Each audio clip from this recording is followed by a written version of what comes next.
The ship moved through the darkness of space like a ghost. No light escaped its hull. No energy signature betrayed its presence. The vessel, called the Whisper of Prometheus, had been designed for one purpose only: to watch without being seen. Commander Yuki Tanaka stood at the observation deck and looked out at the stars. She was a small woman with gray streaks in her black hair. 11 months in deep space had put lines on her face that had not been there before. She was tired. They were all tired, but their mission was not finished yet. "Commander," said Lieutenant Chen from his station, "the fleet has arrived." Tanaka turned away from the stars. She walked to the main display where her crew had gathered. 30 men and women in dark uniforms watched the screens with careful eyes. On those screens, dozens of massive ships dropped out of faster-than-light travel. They appeared in the empty space above a blue and green world like predators surrounding wounded prey. "How many ships?" Tanaka asked. 47 capital vessels," Chen replied, "plus support craft. It is a full compliance fleet." The word made Tanaka's stomach turn. Compliance. Such a clean word for such a dirty thing. She had read the reports.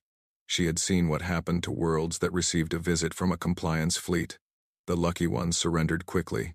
The unlucky ones learned what the Galactic Concord did to species who refused to submit. "What do we know about the planet?" she asked. Officer Amara Osei pulled up the data on her screen. She was young, the youngest on the ship, with dark skin and bright eyes that had grown duller over the past 11 months. "The world is called Velith, 3 inches, Concord records," Osei said.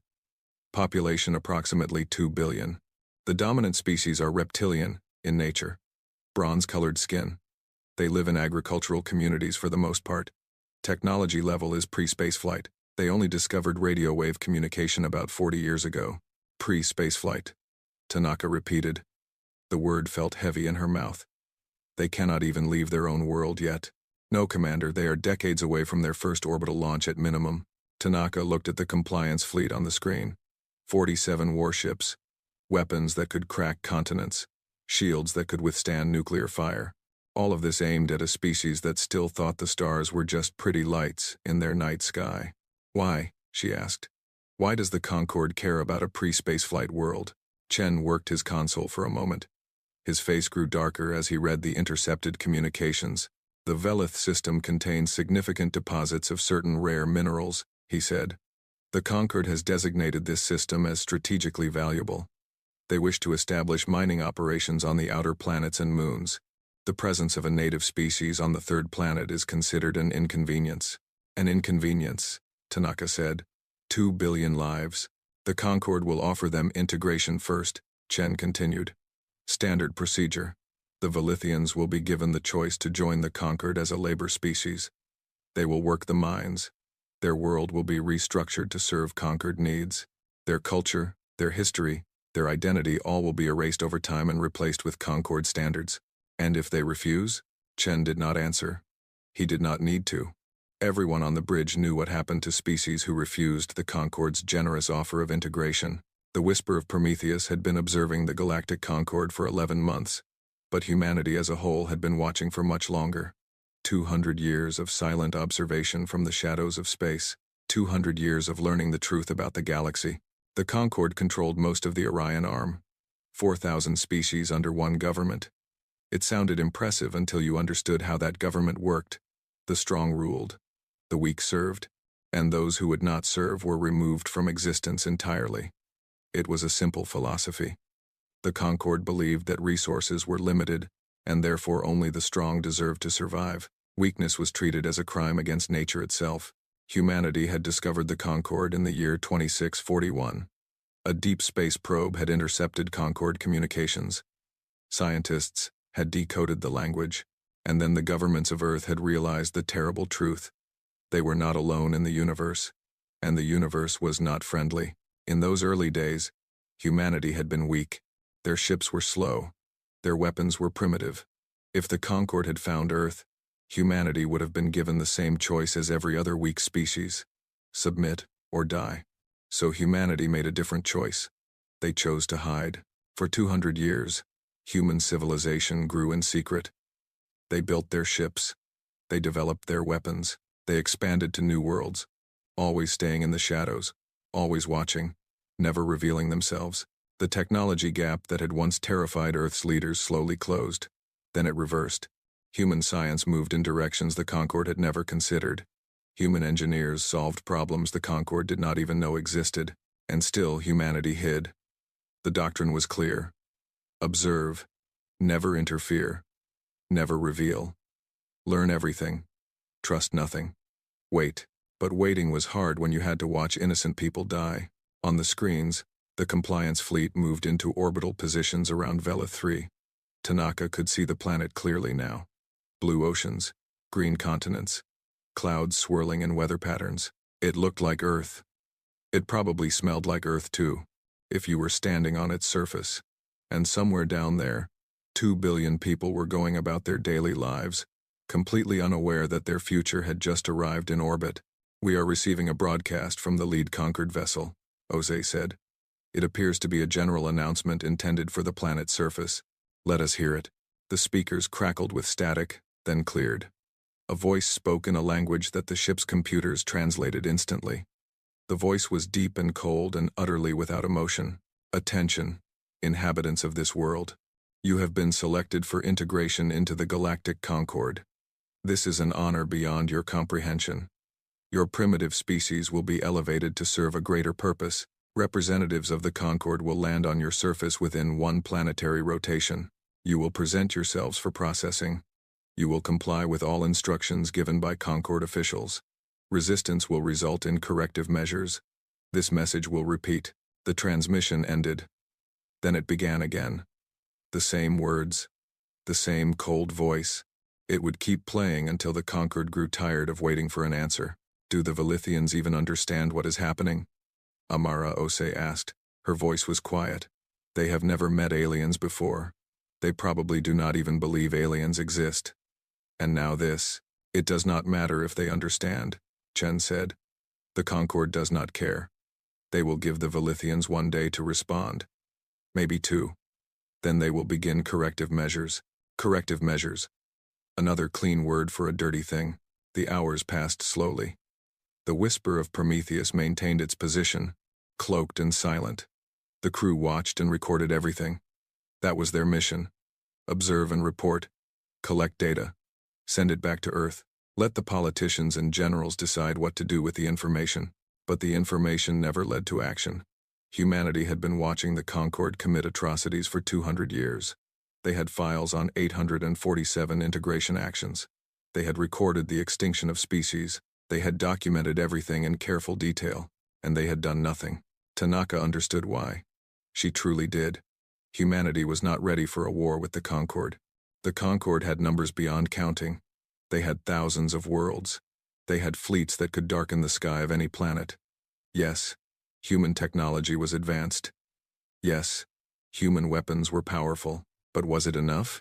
Could 30 billion humans really stand against a civilization of hundreds of trillions? The doctrine said no. The doctrine said wait, build more ships, develop more weapons, grow stronger, and someday, when the time was right, humanity would reveal itself from a position of absolute strength. Someday, always someday, never today. On the planet below, the sun rose over the largest Velithian city. Tanaka watched through long-range sensors as bronze-skinned people emerged from their homes. They walked to markets and workshops and schools. Children played in the streets. Parents called them inside for meals. Old people sat in the sun and talked about the old days. It was morning like any other morning, except that today there were new lights in the sky. Lights that did not move like stars. Lights that hung in place and watched. The Velithians noticed. Of course they noticed.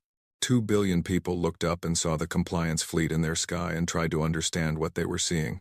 "They are broadcasting again," Ose reported. "Surface communications are exploding with traffic. They are afraid. They are very afraid."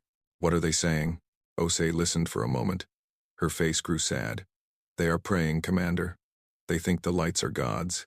They are praying for mercy." The day passed. Night fell on the Velithian capital. The lights in the sky remained.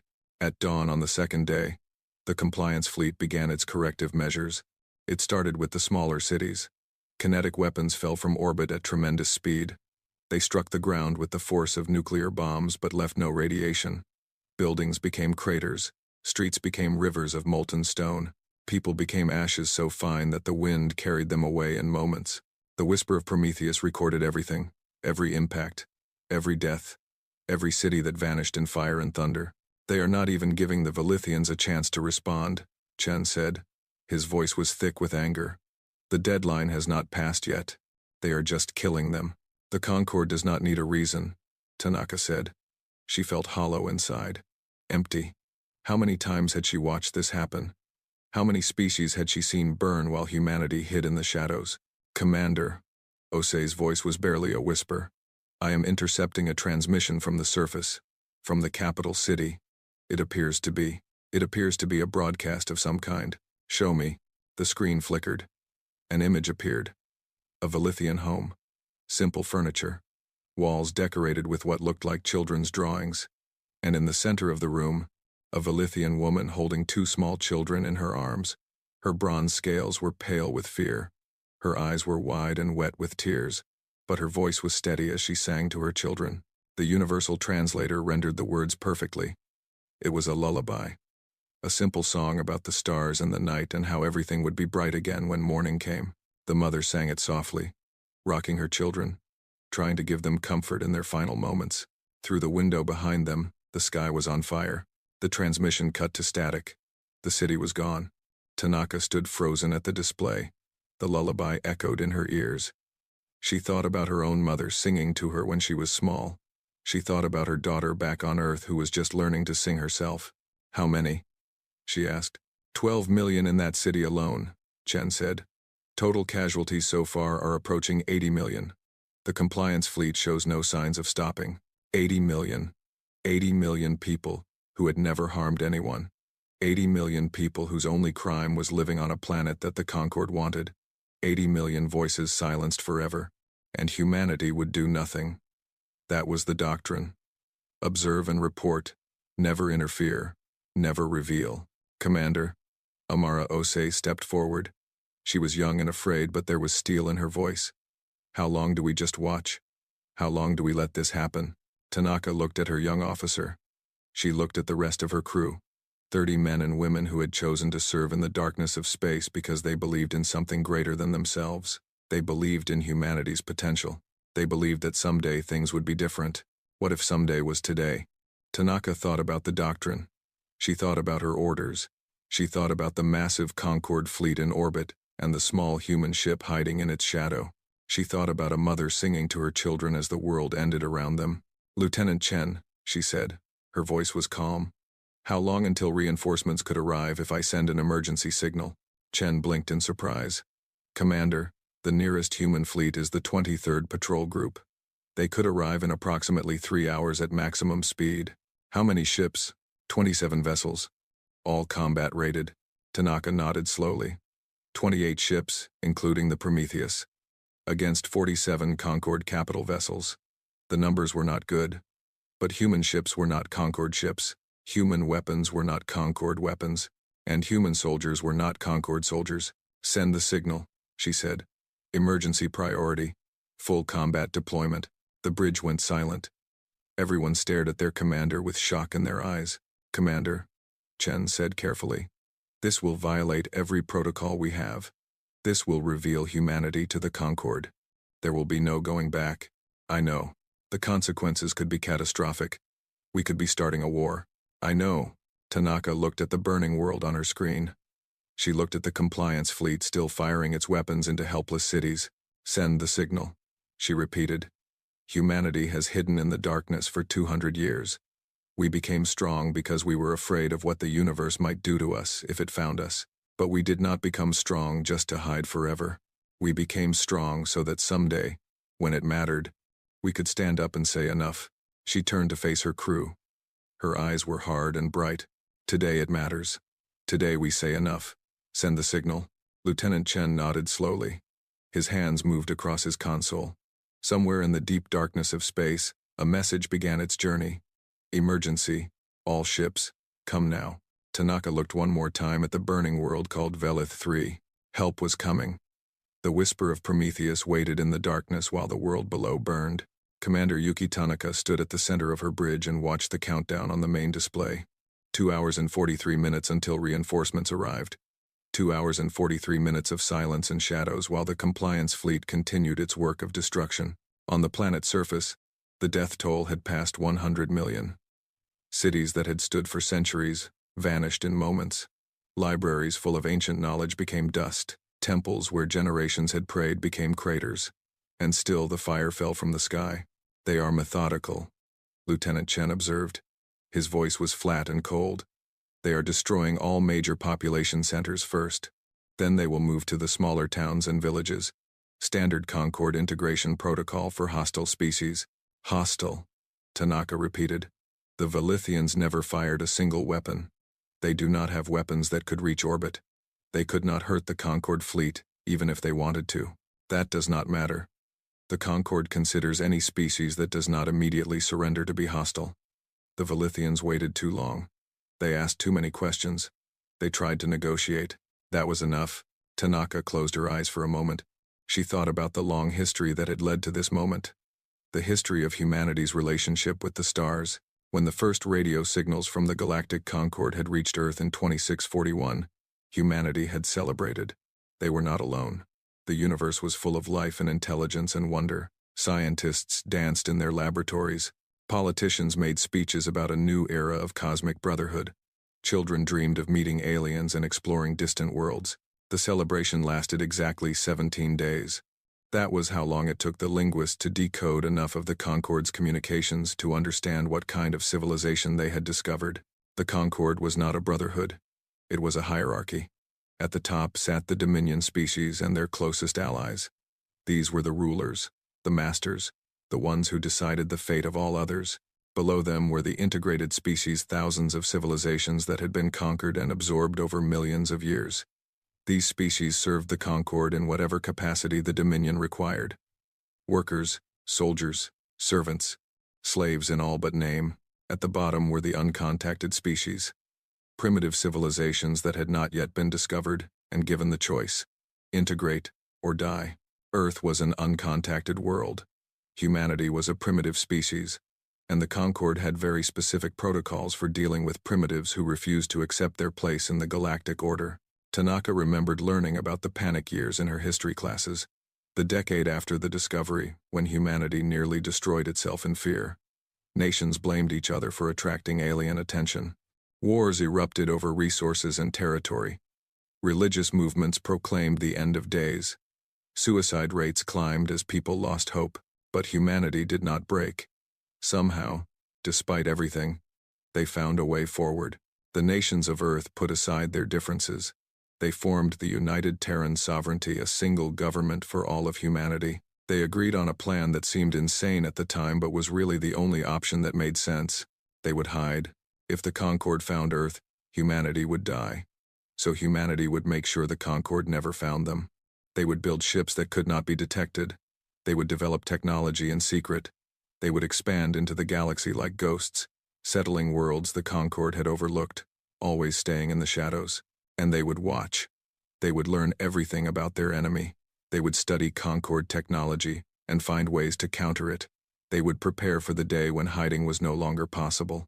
That day had always seemed far away. "Someday," the leader said.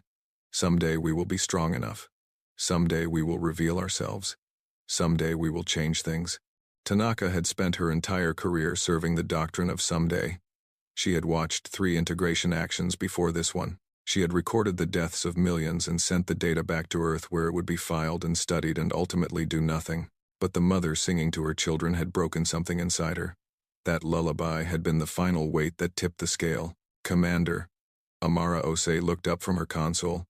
"I am detecting changes in the compliance fleet formation. Several vessels are breaking orbit. Where are they going?" "The largest continent. There are still some major population centers there that have not been struck yet. They appear to be sending landing craft. Ground forces. The orbital bombardment was just the beginning. Now the Concord would send soldiers to deal with the survivors. They would round up the Velithians who had escaped the fire from the sky. They would sort them into categories: useful and useless. The useful ones would be shipped off to labor camps. The useless ones would be eliminated. "How long until our fleet arrives?" Tanaka asked. 2 hours and 31 minutes. Too long. Far too long.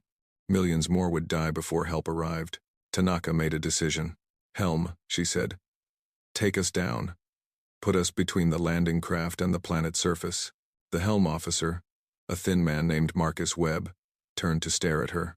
Commander, that would require us to decloak. The Concorde will see us. I know. We are one ship against 47. They will destroy us. Perhaps. Perhaps not. But we will not hide in the darkness while innocents die beneath us. Take us down. Webb hesitated for only a moment. Then he turned back to his console. Aye, Commander. Taking us down. The whisper of Prometheus began to move. The ship slid through the void toward the planet below, toward the swarm of landing craft descending through the atmosphere. Tanaka watched the distance close on her display. When we decloak, she said, I want a full broadcast on all frequencies. Every ship in this system needs to hear what I have to say. Understood, Chen replied. Broadcast ready on your command. Tanaka straightened her uniform. She brushed a strand of gray hair from her face. She took a deep breath. Now, the cloak fell away. For the first time in 200 years, a human vessel revealed itself to the galactic Concorde. The whisper of Prometheus appeared in the space between the landing craft and the burning world. It was a small ship compared to the massive Concorde vessels. Dark gray hull, sharp angles, no visible weapons, though the weapons were certainly there. On the bridge, Tanaka began to speak. Attention, Concorde Fleet. This is Commander Yuki Tanaka, of the United Terran Sovereignty vessel Whisper of Prometheus.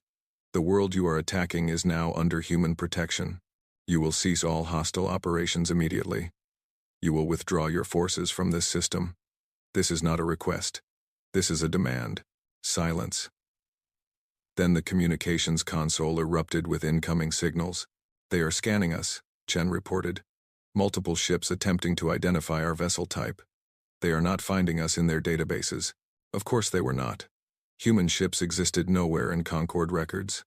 For 2 centuries, humanity had been nothing but shadows and whispers. Rumors that were dismissed as impossible. Sensor ghosts that were blamed on equipment malfunctions. Until now, a response came through the speakers. The voice was deep and rough, filled with contempt. Unknown vessel. I am Admiral Vethkal of the Dominion, commander of this compliance fleet. I do not know what species you represent, or what backwater world produced you. But you have made a fatal error. This system belongs to the Galactic Concorde. This planet belongs to the Galactic Concorde. You will surrender your ship immediately or be destroyed. Tanaka smiled. It was not a happy smile. Admiral Vethkal, I represent the human species of the planet Earth. You have never heard of us because we did not wish to be heard. We have watched your Concorde for 200 of our years. We have seen what you do to species you consider weak. We have recorded your crimes, and we have decided that your crimes will stop today. A pause. Then Vethkal laughed. It was an ugly sound. 1 ship. You come to challenge a compliance fleet with 1 ship. You are either mad or stupid. Perhaps both. Very well. You will serve as an example to any other primitives who think they can challenge Concorde authority. I would not recommend that course of action, Admiral. And why not? Because I am not alone. Tanaka nodded to Chen. Signal the fleet. 27 more vessels decloaked. They appeared all around the compliance fleet in perfect formation. 27 ships that had been waiting in the darkness, invisible and silent, for the past several minutes. The 23rd Patrol Group had arrived ahead of schedule. On the Concorde vessels, alarms began to sound. Admiral, Chen said with satisfaction in his voice. I am reading significant power fluctuations in multiple Concorde ships. Their crews are panicking. They are trying to raise shields and charge weapons, but our electronic warfare systems have already penetrated their networks. They are experiencing system failures across their fleet. Vethkal's voice came through the speakers again. This time there was less contempt and more uncertainty. How is this possible? Our sensors detected nothing. Our security systems detected nothing. How did you do this? We have had 200 years to study your technology, Admiral. We know its strengths. More importantly, we know its weaknesses. Your Concorde believes itself to be the most advanced civilization in the galaxy. That belief is incorrect. You are bluffing.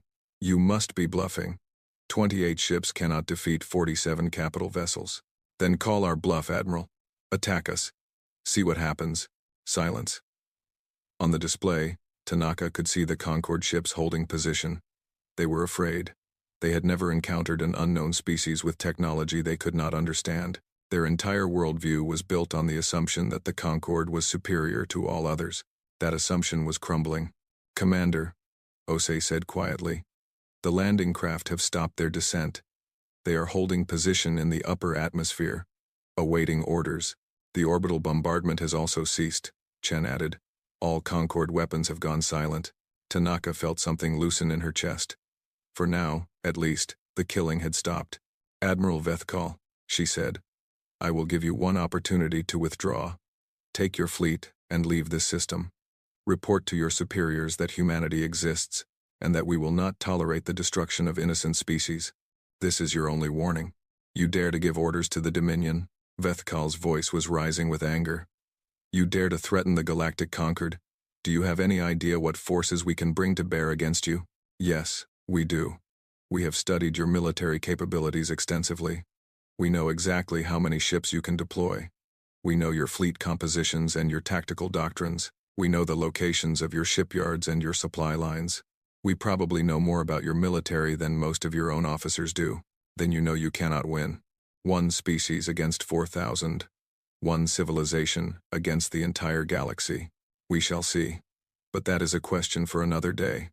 Today, the only question is whether you withdraw or whether we destroy your fleet. Choose quickly, Admiral.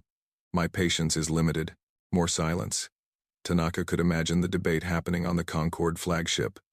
Vethkal was a proud creature. He would not want to retreat in the face of an inferior force, but he was also seeing his ship's systems fail. He was watching unknown vessels appear from nowhere. He was facing something outside his experience. Fear was a powerful motivator.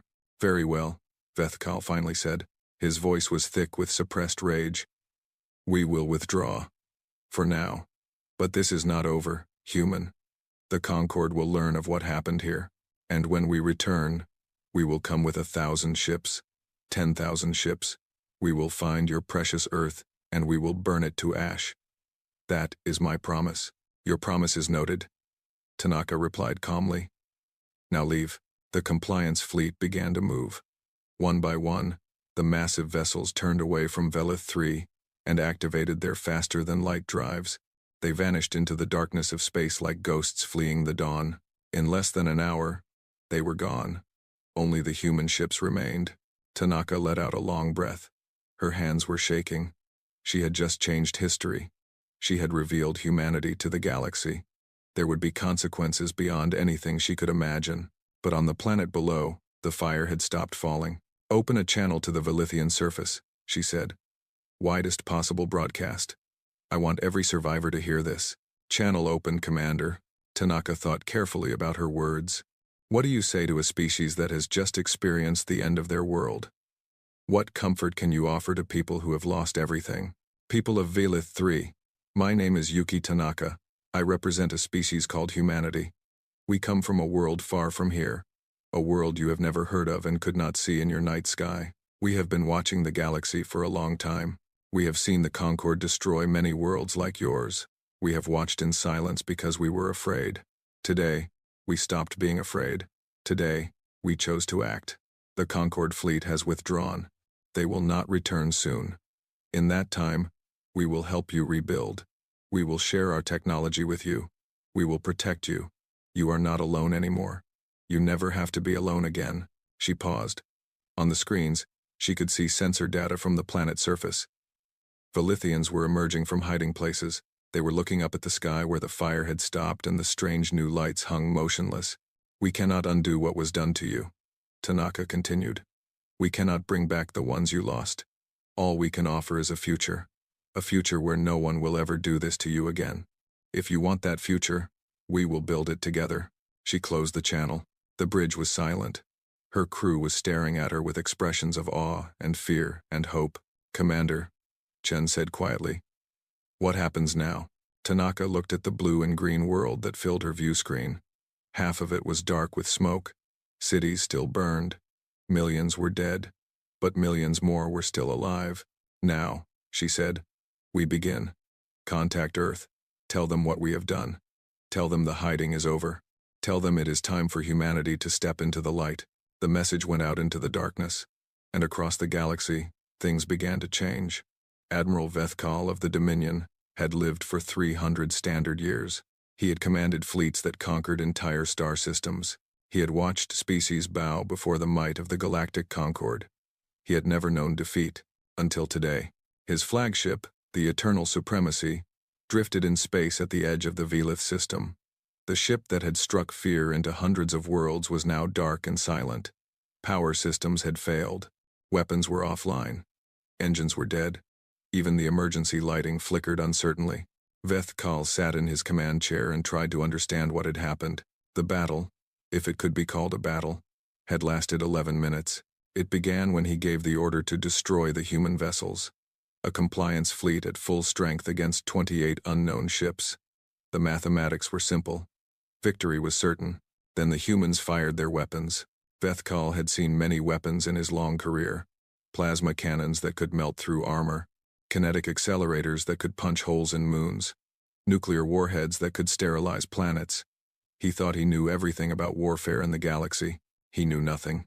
The human weapons seemed to ignore shields entirely. Energy beams passed through defensive barriers as if they did not exist. Concord ships began to die in the first 30 seconds. 5 vessels vanished in brilliant flashes of light. Then 10 more. Then 15. Vethkal ordered evasive maneuvers. His helm officer reported that navigation systems were no longer responding. He ordered emergency shield reinforcement. His tactical officer reported that shield generators were shutting down one by one. He ordered a retreat to faster than light speed. His engineer reported that the FTL drive had been somehow disabled. The humans had seized control of his ship without ever boarding it. Their electronic warfare capabilities were beyond anything the Concord had ever encountered. Every system the Eternal Supremacy possessed was now under human command. The rest of the compliance fleet fared no better. Within 11 minutes, half the fleet was destroyed. The other half was disabled, drifting helplessly in the void while human vessels moved among them like predators examining their catch. 300 years of victories. 300 years of absolute confidence in Concord superiority. All of it erased in 11 minutes. A chime sounded at the communications console. One of the few systems still functioning. "Admiral," his communications officer said. Her voice was shaking. "The humans are hailing us. They wish to speak with you." "What do they want?" "They wish to board our vessel. They say they want to talk." Vethkal laughed bitterly. Of course they did. They would board his ship and execute him in front of his crew. That was how the Concord did things. He assumed the humans would be no different. "Tell them to come. There is nothing I can do to stop them anyway." The humans arrived within the hour. A small shuttle detached from the vessel called Whisper of Prometheus and flew to the Eternal Supremacy's main hangar. The hangar doors opened automatically, more evidence that the humans controlled his ship completely. Vethkal gathered the senior officers who had survived and went to meet his executioners. The human shuttle was small and angular and completely black. Its surface seemed to absorb light rather than reflect it. The boarding ramp lowered with a soft hiss. Commander Yuki Tanaka walked down the ramp alone. She was tiny. Vethkal stood nearly 3 meters tall. The human woman barely reached his chest. She had dark hair with streaks of gray and a face that showed signs of age and fatigue. She wore a simple uniform with no medals or decorations. This was the creature that had humiliated the Dominion? "Admiral Vethkal," Tanaka said. Her voice was calm and quiet. "Thank you for agreeing to meet with me. I was not aware I had a choice. You always have choices. You chose to attack a defenseless world. You chose to murder millions of innocent people. You chose to fight us when we asked you to withdraw. Those were your choices. Now I'm giving you another one." "What choice is that?" "The choice of how I wish to die?" Tanaka tilted her head slightly. "Why would I kill you?" Vethkal stared at her. "Because that is what one does with defeated enemies. That is how war works. You kill the leaders of those you conquer. You destroy their ability to resist. You make examples of them. Is that what the Concord does? It is what all civilizations do. The strong dominate the weak die or serve. This is the natural order of things." Tanaka nodded slowly. She reached into her uniform and pulled out a small device. A display screen of some kind. She held it up so that Vethkal could see. Images began to play. Images from the surface of Velith 3. The cities burning. The bodies in the streets. The survivors, screaming and running and dying. And then, clear as crystal, the recording of a Velithian mother singing to her children while fire consumed the world outside her window. The lullaby played in the silent hangar. Every Dominion officer heard it. Some of them looked away. Others did not react at all. They had seen such things before. They had caused such things before. Why? Tanaka asked. Vethkal did not understand the question. Why what? Why did you do this? What did the Velithians do to deserve extermination? They refused integration. They did not refuse. You gave them less than 2 days to respond to first contact with alien life. They were confused and frightened. They asked for time to understand what was happening. That is not refusal. That is a reasonable request. The Concord does not wait for primitives to understand. We act. That is our strength. Tanaka put the device away. She looked at Vethkal with an expression he could not read. Sadness, perhaps, or disappointment. You genuinely believe that, do you not? You genuinely believe that killing innocent people is strength, that cruelty is power, that the ability to destroy makes you superior. It is not belief. It is fact. The universe has limited resources. Only the strong deserve to survive. This is the fundamental truth of existence. We disagree. Those 2 words hung in the air. Vethkal felt something cold move through him. Not fear exactly. Something worse than fear. The beginning of doubt. You disagree, he repeated. Your species disagrees with the fundamental truth of the universe. Yes, we do. Tanaka took a step closer. She was so small, so fragile looking, and yet there was something in her eyes that made Vethkal want to step back. We believe that strength means the ability to protect, not the ability to destroy. We believe that power carries responsibility, not privilege. We believe that every thinking being has value regardless of how useful they are to those above them. Those are the beliefs of prey, the beliefs of the weak, perhaps. And yet here we stand. Your fleet is destroyed. Your ship is disabled. Your weapons are useless. You are completely at our mercy. Tanaka spread her hands. If strength is the only thing that matters, Admiral, then we are the strong ones now. Does that mean our beliefs are correct? Vethkal had no answer. His worldview did not allow for this possibility. The Concord was supposed to be the strongest. The Concord was supposed to be unbeatable. That was why their philosophy was correct. But the humans had proven themselves stronger. Did that mean? No. He could not think that way. He would not think that way. What do you want from me? He asked. I want you to understand. I want you to take a message back to your Concord. I want you to tell them that humanity exists, that we have been watching for 200 years, that we know everything about them, their strengths, their weaknesses, their secrets, and I want you to tell them that the age of compliance is over. They will not listen. They will send more fleets, larger fleets. They will find your homeworld and burn it to dust. Let them try. Tanaka smiled. It was a sad smile, but there was steel beneath it. We have been preparing for this moment for 2 centuries. Every human child learns to fight. Every human world is fortified. Every human ship is built for war. Your Concord thinks we are primitives who stumbled into technology beyond our understanding. They are wrong. We understand our technology very well. We designed it specifically to defeat you. That is impossible. No species could remain hidden from the Concord for so long. No species could develop such advanced weapons in secret. And yet, we did. Because we had to. Because when we discovered what kind of galaxy we lived in, we knew that survival would require sacrifice. Our grandparents gave up their dreams of peaceful expansion so that their grandchildren could build warships. Our parents lived in hiding so that we could learn to strike from shadows. We gave up 200 years of normal civilization so that when this day came, we would be ready. Tanaka turned and looked at the Dominion officers behind Vethkal. Most of them would not meet her eyes. You are not evil, she said. Not as individuals. You are products of a culture that taught you evil things were good. You were raised to believe that cruelty was normal, that the suffering of the weak was natural.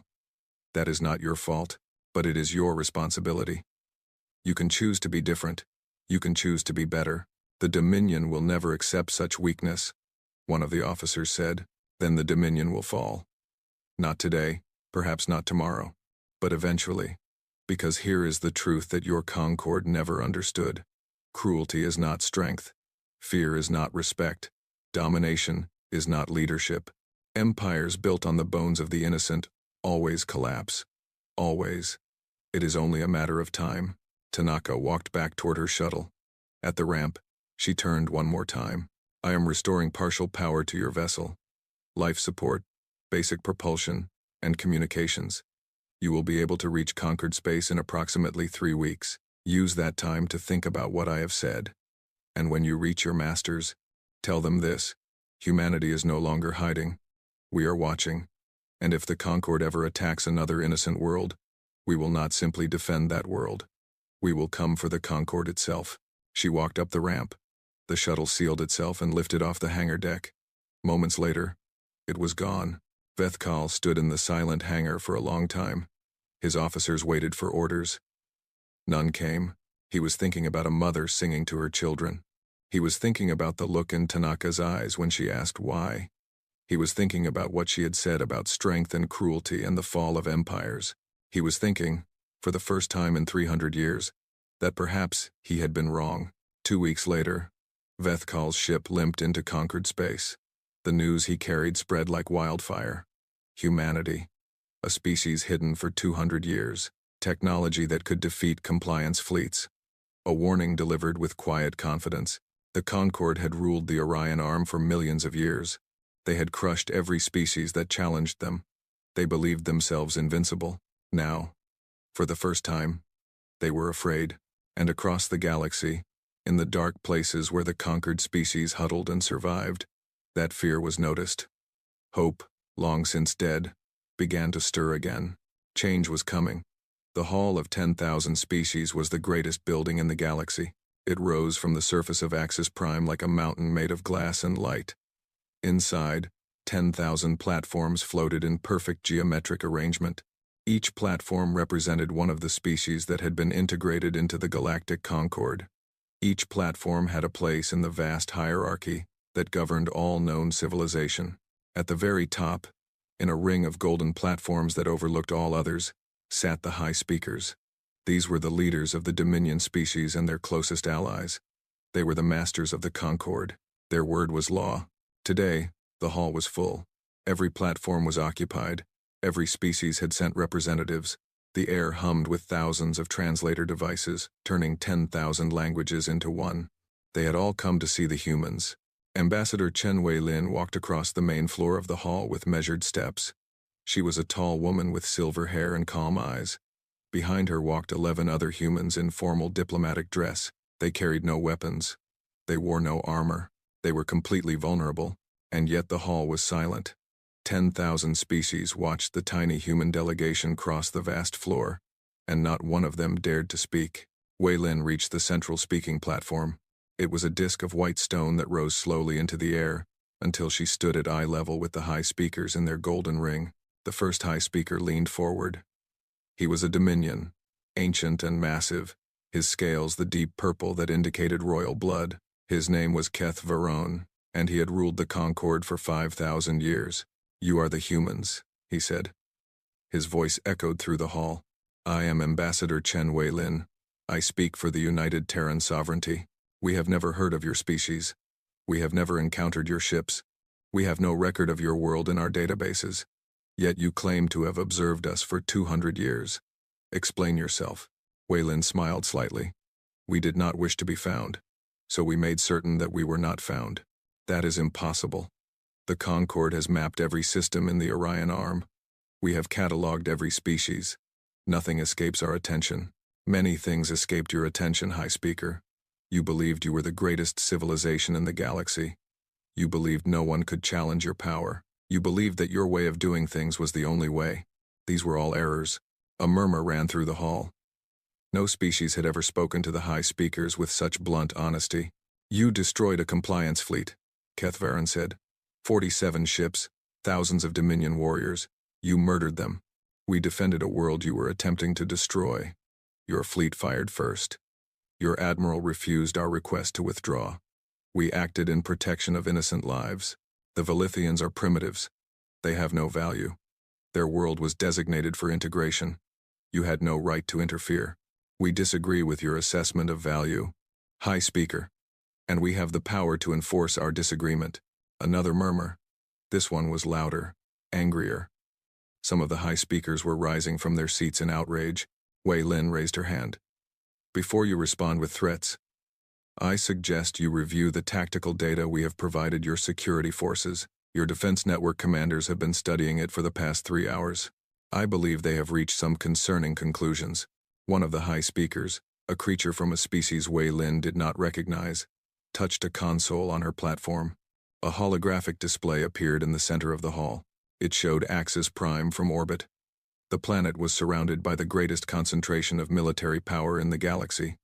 Defense platforms, battle stations, thousands of warships, enough firepower to destroy entire star systems, and moving among them, marked in red on the display, were 17 human vessels.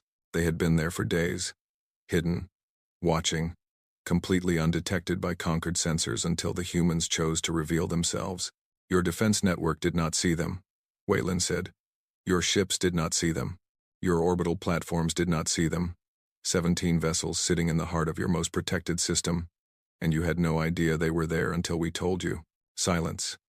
The kind of silence that comes when everything you believed is suddenly proven wrong. We are not here to threaten you, Wei Lin continued. We are not here to demand surrender. We are here to explain some things and to make a request. Whether you choose to listen is up to you. Kethvaran recovered his composure. Speak then. We will hear your words, even if we do not accept them. Wei Lin nodded. She took a breath. This was the moment she had been preparing for her entire life. The moment humanity would explain itself to the galaxy. My species is called human.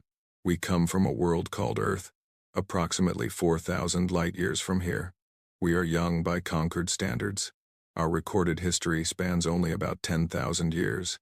We developed spaceflight technology approximately 600 years ago. Young indeed, one of the high speakers sneered. Barely civilized. We discovered the conquered in the year we call 2641. We intercepted your communications. We decoded your languages. And we learned the truth about how the galaxy works. Wei Lin paused. She looked around the hall at the 10,000 species watching her.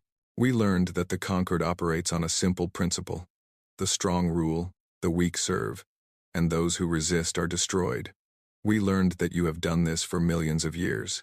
We learned that you have exterminated thousands of species who refused to submit to your hierarchy. And we learned that if you found Earth, you would do the same to us. The natural order, Kethvaran said.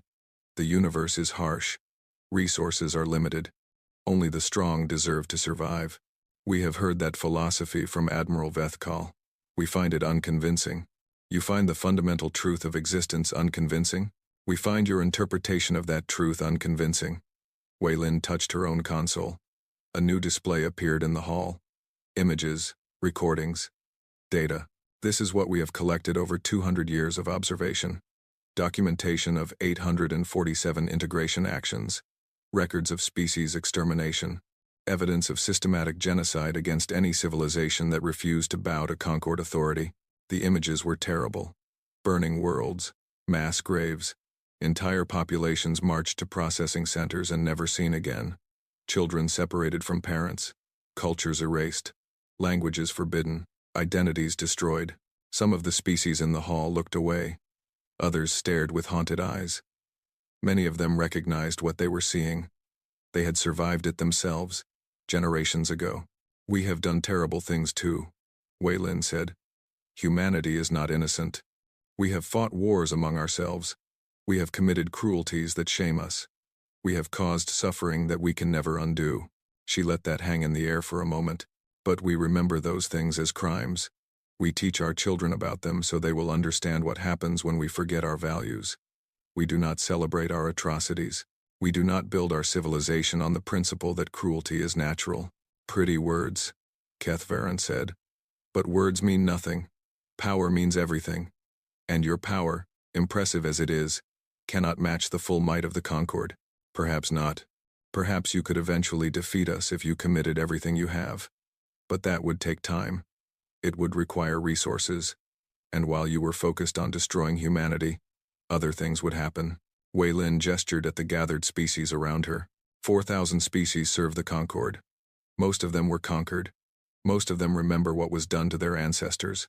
Most of them hate you. They stay obedient because they believe resistance is hopeless. They believe the Concord cannot be challenged. She smiled. We have just proven that the Concord can be challenged. We have shown that your ships can be destroyed. We have demonstrated that your technology can be beaten. And now every conquered species in this hall is asking themselves the same question. If the humans can fight back, why can we not fight back too? The murmur that ran through the hall was different this time. Not anger, not outrage, something that sounded almost like hope. You are threatening to incite rebellion, Kethvaron said. I am stating a fact. Your Concord is held together by fear. You have just seen that there is something stronger than fear. You can try to destroy us, but you will have to fight on many fronts at once. How many species will take the opportunity to rise up? How many old grudges will resurface? How much of your carefully maintained order will collapse while you are distracted with us? What do you want? The question came from one of the other high speakers. She was younger than Kethvaron, her scales a lighter shade of purple. There was something in her voice that was not quite hostility. I want the killing to stop, Waylin said. No more integration actions, no more compliance fleets, no more extermination of species who refuse to submit. The Concord can continue to exist. We have no desire to rule the galaxy, but the age of casual genocide ends today. Impossible. The entire structure of Concord society is based on, I know what it is based on. I am telling you that it must change. Not because we are threatening you, though we are certainly prepared to back our words with action, but because it is unsustainable. You have made enemies of every species you have conquered. You have created a galaxy full of people who would celebrate your downfall. That is not strength. That is weakness disguised as strength. It is a house built on sand, waiting for a storm. Waylin looked directly at Kethvaron. We are the storm, High Speaker. We did not want to be. We hid for 200 years hoping that things would change on their own. They did not. So now we are here, and we are offering you a choice. Change willingly, or be forced to change. Those are the only options. And if we refuse both, if we fight you with everything we have, then you will probably destroy us eventually. But we will hurt you first. We will hurt you badly. And while you are hurting, the galaxy will be watching. Every conquered species will see that resistance is possible. Every oppressed world will know that the Concord can bleed. You may win the war against humanity, but you will lose everything else. Your empire will crumble. Your legacy will be ashes. Is that what you want? Kethvaron was silent. His ancient eyes studied the human woman standing before him. She was so small, so fragile, so utterly insignificant compared to the vast might of the Concord. And yet, she was not afraid. You truly believe this, he said. You believe that your philosophy is correct. That kindness is stronger than cruelty. That protection is more important than domination. We believe it, yes. But more importantly, we are willing to die for it. Are you willing to die for your philosophy, High Speaker? Are you willing to see your entire civilization burn rather than change? No answer came. But the silence was enough. Waylin touched her ear, listening to a communication from outside the hall. My fleet has just decloaked around your 17 largest military installations, she said. Your defense networks did not detect them until they chose to be seen. We are not dictating terms, High Speaker. We are informing you of new galactic realities. Take whatever time you need to discuss among yourselves. We will wait. She stepped back from the speaking platform and let it slowly descend to the floor. The human delegation gathered around her and walked toward the exit. Behind them, the hall of 10,000 species erupted in chaos. High speakers shouted at each other. Conquered species whispered among themselves. Security forces ran in all directions, trying to respond to reports of human ships appearing at critical installations across conquered space. Waylin did not look back. She had delivered her message. Now the galaxy would decide its own future. She hoped they would choose wisely. She truly did. But if they did not, humanity was ready for that too. The war lasted 3 years. It began when the Dominion rejected humanity's offer of peace. High Speaker Kethvaron declared that the conquered would not bow to the demands of primitives. He called for the total destruction of the human species. He mobilized every fleet, every soldier, every weapon the Concord possessed.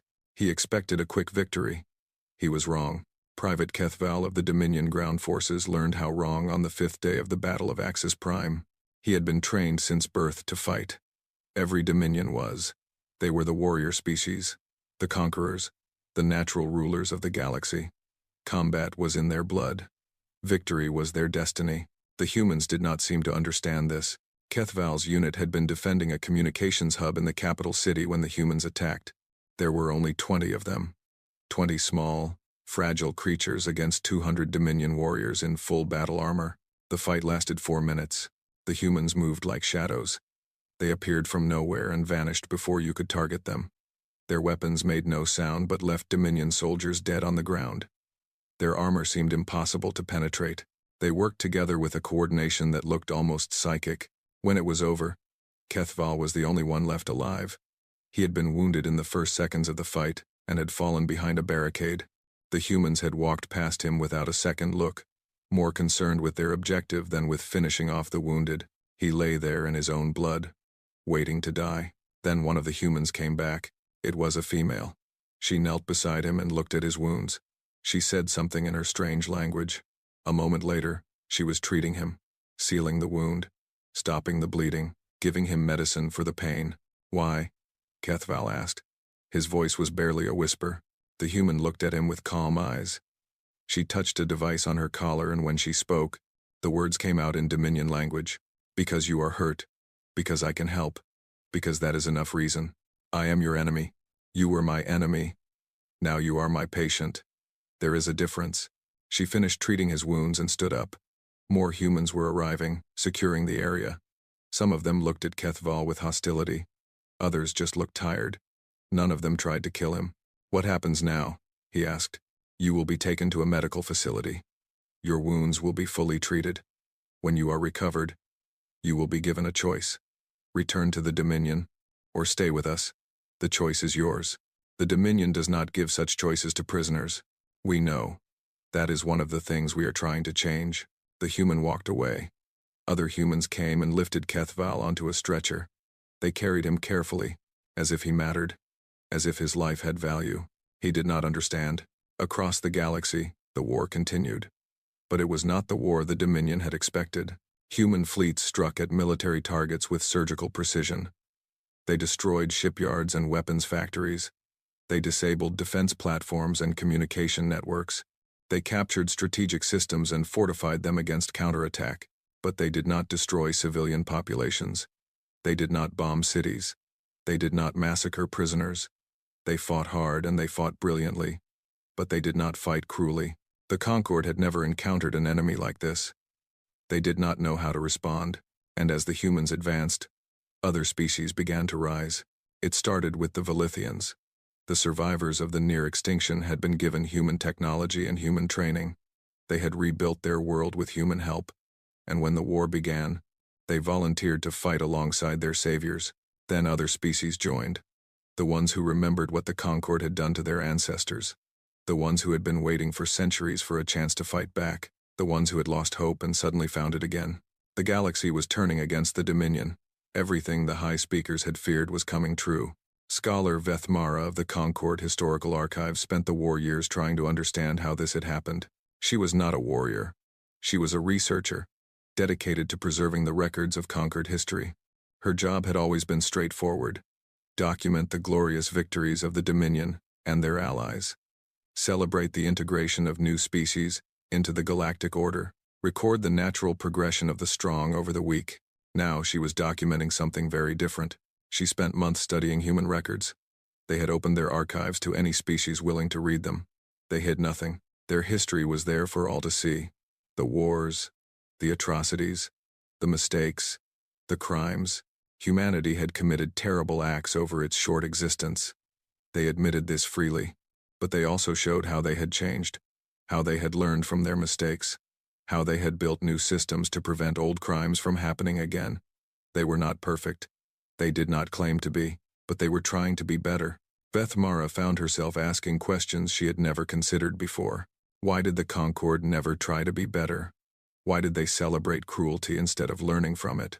Why did they build their entire civilization on the principle that some lives mattered and others did not? She had been taught that this was simply how the universe worked. The strong survived. The weak perished. There was no other way. But the humans had shown that there was another way. They were strong, perhaps the strongest species the galaxy had ever seen, and they had chosen to use that strength for protection instead of domination. If they could make that choice, why could the Concord not make it too? Vethmara began writing a new history. Not a celebration of conquest, but an honest account of what the Concord had done. The species they had destroyed, the cultures they had erased, the billions of lives they had ended because those lives were considered inconvenient. It was not an easy thing to write. It was not an easy thing to read. But it was the truth. And the truth, she had come to believe, was the only foundation on which anything lasting could be built. The war ended not with the extinction of the Dominion, but with their defeat. Human fleets surrounded the core worlds. Human soldiers held the key military installations. Human ships controlled the space lanes that kept conquered civilization functioning. The High Speakers had two choices: surrender or watch their entire species starve. They chose surrender. The terms were not what anyone expected.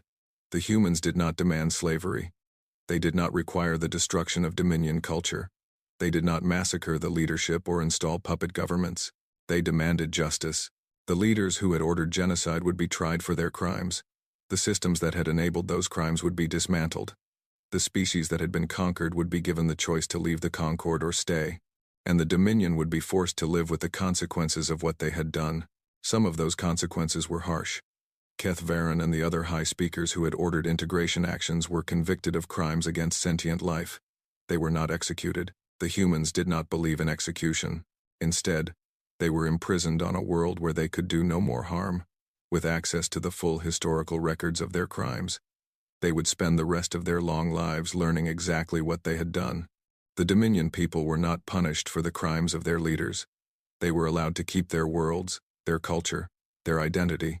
But they were no longer masters of the galaxy. They were simply one species among thousands, equal to all others, with no special privileges and no special powers. Many of them found this unbearable. To have been the rulers of everything and become the rulers of nothing was a humiliation beyond words. Others, like Private Kethval, found it strangely liberating. He had returned to Dominion space after his recovery in the human medical facility. He had expected to be executed as a traitor for accepting human help. Instead, he found a society in chaos, struggling to understand a world where strength no longer meant the right to dominate. He became a teacher. He taught young Dominion about the history their elders had hidden from them. He taught them about the species their ancestors had destroyed. He taught them that there were other ways to be strong. It was difficult work. Many Dominion resisted the new ideas. They clung to the old ways, insisting that cruelty was natural and domination was right. But slowly, generation by generation, things changed. 5 years after the war ended, Admiral Yuki Tanaka returned to Velith 3. She had been promoted many times since that first day when her ship decloaked above a burning world. She had commanded fleets in battle. She had negotiated treaties with hostile species. She had become one of the most famous humans in the galaxy, but she had never forgotten the moment that started everything. The mother singing to her children while fire fell from the sky. The Velithians had rebuilt their world. The cities were new, constructed with a blend of human technology and Velithian design. The population had recovered from the near extinction, though it would take generations to return to what it had been. Life was continuing. Tanaka walked through the capital city without escort. The Velithians knew who she was. They stepped aside as she passed, bowing their bronze-scaled heads in respect. Some of them reached out to touch her uniform as if she were something holy. She found her way to a memorial in the center of the city. It was a simple structure, a wall of black stone with names carved into it. Millions of names. Everyone who had died in the compliance action. Everyone who would never see what their world had become. A young Velithian approached her. A child, barely half-grown, with bright, curious eyes. The child held something in her small hands. "You are the human," the child said. "The one who saved us." "I am one of them," Tanaka said. "There were many. My grandmother talks about you. She was there when the fire stopped. She saw your ship appear in the sky. She says you are the reason I exist." Tanaka did not know what to say to that. She had never gotten used to being thanked for doing what seemed like the obvious right thing. The child held out her gift. It was a drawing on rough paper, crude lines and simple colors. But the image was clear. A human ship, dark and angular, blocking out the fire that fell from above. Around the ship, dozens of Velithian figures looked up with hope. "I made this for you," the child said. "My grandmother told me the story and I wanted you to have it." Tanaka took the drawing. Her hands were steady, but something in her chest felt tight. "Thank you," she said. "I will keep it always." The child smiled and ran off to join her family. Tanaka watched her go. A child who would never have existed if things had happened differently. A future that was only possible because humanity had chosen to act. She looked at the memorial wall. So many names, so many people who had not survived to see this moment. She wished she could have saved them too. She wished she had acted sooner, faster, better, but she had done what she could. And sometimes, that was enough. Tanaka left the memorial and walked back toward the spaceport. She had other duties, other responsibilities. The galaxy was still changing, still adjusting to the new reality. There was much work to be done, but for a moment, standing on a world that had nearly died and was now alive with hope, she allowed herself to feel something like peace. The galaxy had believed for millennia that strength meant the willingness to destroy.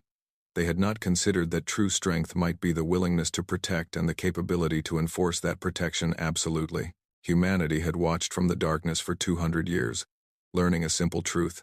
The universe was not kind, but that did not mean they could not be. The stars were the same as they had always been, cold and distant and uncaring. But the people who lived beneath them were different now. They knew that cruelty was not inevitable. They knew that power did not have to mean domination. They knew that even in a harsh universe, it was possible to choose kindness. That was the legacy humanity had brought to the galaxy. Not conquest, not empire, just the simple, revolutionary idea that every life had value. It was a small thing, perhaps, but small things could change everything, and in the end, they had.